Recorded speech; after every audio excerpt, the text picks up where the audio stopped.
visually, that's just like miles like above what the Necro looks like a D2R. Like there's no question. Like this just looks like the customization, and if this is gear related or completing a set or purchasing a microtransaction, like that looks amazing. But as far as weapons and other unique gear, necromancers use swords, daggers, wands, focuses, and shields. I'm assuming focuses is like the skull or like the book, like the floating, kind of like a necro head. Just making a guess here. In addition, they are the only class that can use size. Kind of like hint here at class-specific items. Now, I'm assuming, I'm just making a guess here, but educated guess, that this will apply to other characters as well, right? Like maybe some big two-handed mace or something can only be equipped on the barb. Playstyles. The first one is Bone. Bone skills are relatively physical in nature and thus benefit more heavily from effects such as Critical Strike. Okay, so that's a stark difference from Diablo 2. Not that I actually care, but Bone skills being physical damage versus magic damage, so whatever.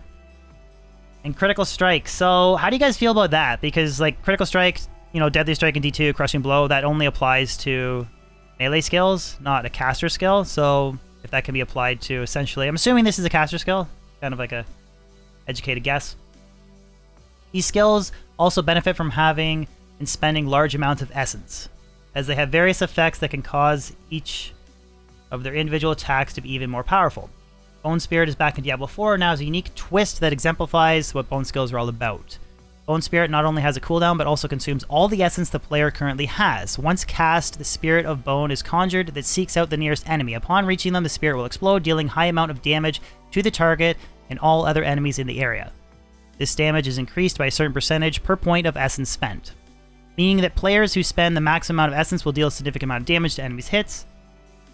I'm wondering if there's like a drawback to that, like investing more into essence or spending more essence based on like how you're gearing up a character.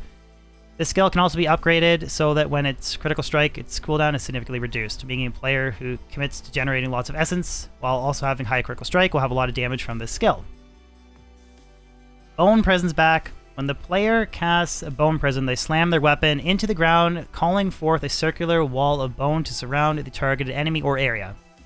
Enemies cannot move through the space while the Bone Prison persists, which makes it incredibly versatile and able to be combined with many other skills. It's just kind of like D2, really.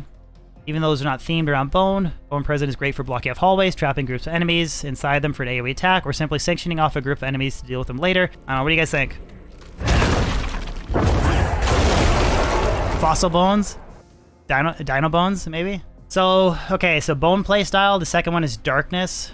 Darkness uses shadow magic to overwhelm enemies. These kinds of attacks tend to be DOT, damage over time, based or attack multiplied times in a short window with various benefits. Darkness skills also tend to have various debuffs and crowd control elements so that they can keep their enemies at bay while they die a slow and painful death. Decompose is a basic darkness skill that allows you to channel dark magic onto enemies, dealing damage to them while also generating essence. So you think you would maybe like go back and forth between casting Decompose and then slamming Bone Spirit?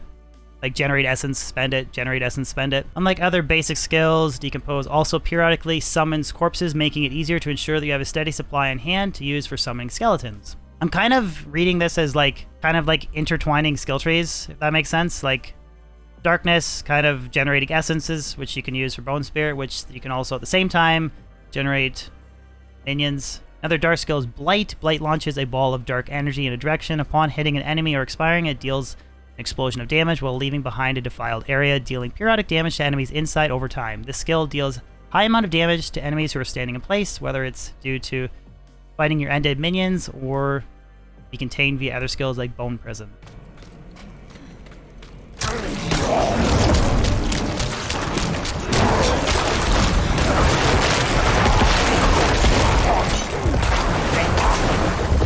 I doubt that'd be a skill that you would want to use like on a boss. Like just sitting there. Or maybe you could like a world boss event if you're like hanging back, I don't know. And visually it looks good. Okay, so we have Bone, Darkness, and Blood.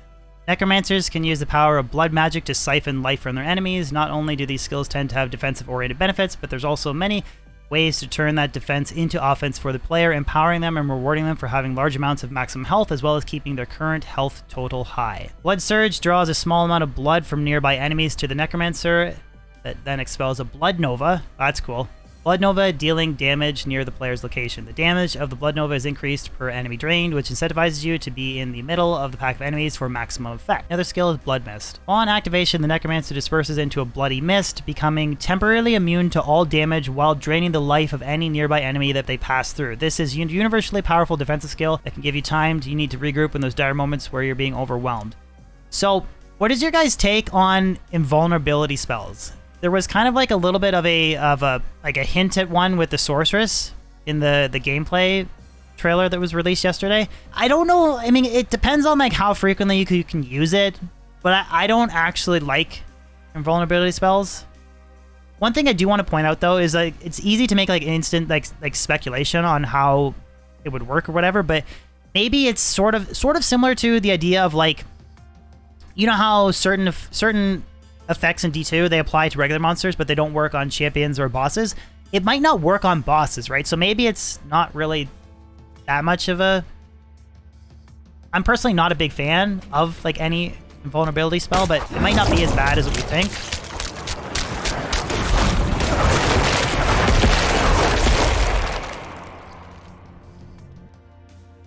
That wasn't too much of a length of invulnerability, so... Looks bad?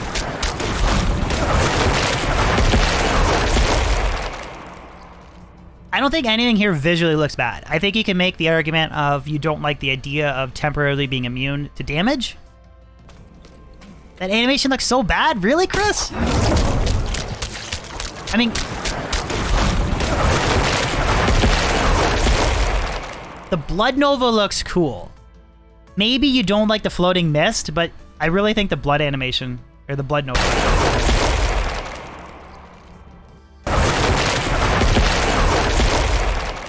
Like, I want to play that Necro. I just want to run. You guys like Nova Sorceress in D2? I want to play that Necro. Okay, so we have Blood Skills, Darkness, and Bone. So that's 3 different play styles that kind of seem like they're, to an extent, sort of like, from what I've read about Blood, more defensive oriented. Darkness kind of caters to like building essence for bone attacks, so these are kind of linked together, and you also create your army. So that's 3, and then we have the army. As you'd expect, necromancers can summon the undead to do their bidding. We also allow players to specialize into empowering their army as much as possible. Zed3, thank you very much for the $5 donation, man. I really appreciate that. Thank you. We also allow players to specialize into empowering their army as much as possible, which include various kinds of skeletons as well as the classic golem. One advantage to this method of playing is that you can easily incorporate the benefits of bone, darkness, or blood skills, allowing you to have a great deal of customization on how you want to interact with your army. Just reading this, again, you'll have to like actually get your hands on the game and play it, but I'm wondering if you could make builds that are centered around like a bone darkness combination, or maybe like darkness pure summons. So you're just like sucking out essence draining monsters while your summons attack, and then you're also at the same time replenishing your army as well, which we covered in the darkness section. As an example, we believe that it will be perfectly viable to have a player pursue a darkness themed army build with Decompose as their basic skill to generate... Oh, it's literally just what I said. Darkness themed army to use Decompose as the basic skill to generate corpses, and there's an obvious synergy here. However, if the player wishes to generate corpses via other means, they can just as easily take a nostalgia trip over the year 2000 and just chuck out bone spears at their enemies from a distance while opting for all the bone skills synergies that the Necromancer has to offer. So that's cool. There's a different versatility, which went through a lot of iteration on how we want the experience of summoning the undead to feel for the player and how much of the skill bar should be dedicated to this part of the class. This is interesting. This is one thing that I personally don't like about the summon Necro in D2, especially if you're doing like, just say you're doing like an Uber run. By the time you like summon your skeletons, get your skeleton mages for meat shields, right? You have your golem, like you gotta go get them all from Neolithak, and then kill the mini Ubers, then you gotta go hunt down Udars, and then use your revives. By the time you have like your battle orders, battle command, your teleport hotkey, your 3 different summon hotkeys, like it gets to be a lot. In the end, we've come up with what we feel is the best possible version to ensure players have as much customization as possible, over not only the army itself, but also other skills they want to use to support their own playstyle. If a player wants to have the maximum number of summon units possible, then they will have to dedicate 2 buttons to their skill bar, one raising skeletons, the other one for a golem. So again, this is what I kind of personally like. While that is like valid feedback, Harley, but remember, like you're talking, so you have two hotkeys for your summons, but then you have your different attacks, right? So your different combinations of like Blood Mist, Blood Nova for defensive approach, using darkness to drain enemies. Like, I don't want to have like 8 different hotkeys that are dedicated between teleport, an attack skill, a buffing skill, and then having like multiple different summons. So I kind of feel like a middle of the road approach is, but I can see the point about talking about how it kind of like maybe dumbs it down too much. Raise skeleton button is a one-stop shop to raise all the different skeletons a player can summon. The golem button is used to command the golem to use a unique effect. Depending on the type of golem that is currently active. With this setup, we found a great balance between having the necessary tools for raising and commanding a necromancer army, while also leaving room for player expression and what other additional skills they want to put on the bar. Well, we don't know that yet. Do we know that, Pilgrim? Do we actually know if we're limited to four hotkeys and 4 skills only? I'd have to like pull up a picture of a HUD, but I don't think that's the case, right? Because I think you can have a right and left click spell that's 2. Plus your 1, 2, 3, 4. That's 6, right? So right there, you're up to 6. So I don't know. There's not really a lot of Diablo 2 builds that have like 8, right? I mean, think of Lightning Sorceress, I guess is, well, if you don't include Battle Command and Battle Orders, there's a lot of builds that really only use like 3 or 4 skills. Book of the Dead. Speaking of armies, while we absolutely have the full support you would expect to fulfill all your undead summoning needs, we're also giving some love to players who want a more independent playstyle. Cue the Book of the Dead, the Necromancer's unique class mechanic. So there's the Barbarian Arsenal system, there's the Sorceress system, I forget what it is, where you can passively attack or choose to actively attack with a spell, and you can kind of flip them back and forth. Because they mentioned like a unique class mechanic for every character class, so Book of the Dead is the Necromancer one. Right from the moment you log in, you will start with an extra skill on your bar, Raise Skeleton. With this button, you will immediately be able to raise an undead warrior to fight by your side, so it's kind of similar to like the wand that gives you Raise Skeleton in D2. In addition to this, you'll have access to the Book of the Dead. This is a space where you can customize your army, or lack thereof, while increasing options as you level your character. So we cover this in the video that we looked at. What kind of skeleton warriors do I want? Do I want aggressive, defensive? Do I want ones that create corpses for me to use as sort of raw materials? And then, oh, you can have mages. Okay, what kind of mages do I want to use? Customizable summons in this space: skeleton warriors, skeleton mages, and the golem. Each summon also has one of 3 specializations that you can choose from. As an example, you can have your skeleton warriors be skirmishers, defenders, or reapers. Skirmishes are more of a standard warrior that have increased damage and reduced health. Defenders have bonus health, and Reapers have slower attacks, deal damage in an AoE in front of them, and they have a special wind-up attack that deals a high amount of damage. Each specialized unit in the army has unique abilities available to them, giving you even more customization over how each unit in the army functions in their overall playstyle. These units and upgrades will have synergies with the various playstyles mentioned above, as well as other potential ways to play. In addition to all this customization, we also have the ability for players to sacrifice different components of their army for personal benefits. Next to each unit type in the Book of Dead, there is an extra option to sacrifice the ability to summon that unit in exchange for a personal permanent buff. Interesting. So you could choose to forego golems or something for a permanent buff.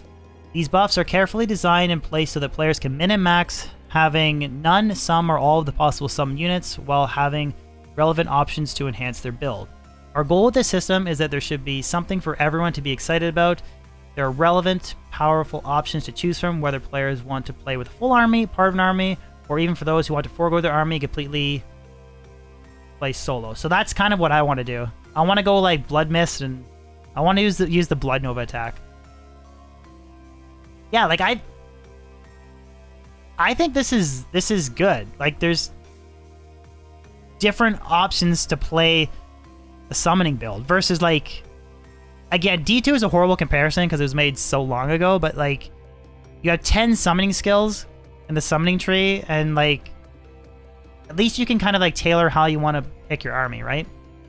We're having a blast with the system so far, and we're excited to see the various combinations you all come up with to push your necromancers to the next level. So I'm cautiously optimistic. I actually kind of like what I'm seeing here. Kind of like the intermingling of the darkness skill, blood and bone with summoning, and how you can kind of like tailor your summoning army. You could go like pure summons and hang back and cast darkness spells. You could you know, go all out offensive with Bone with a minimal summon army, kind of like a hybrid of both. We're excited to be able to bring the Necromancer to Diablo 4, and we can't wait to get your hands on it. Whether you're a veteran player who's put in thousands of hours over many years, or a new adventurer in the World Sanctuary, we hope that you will have fun with what we're able to create. As always, leave feedback.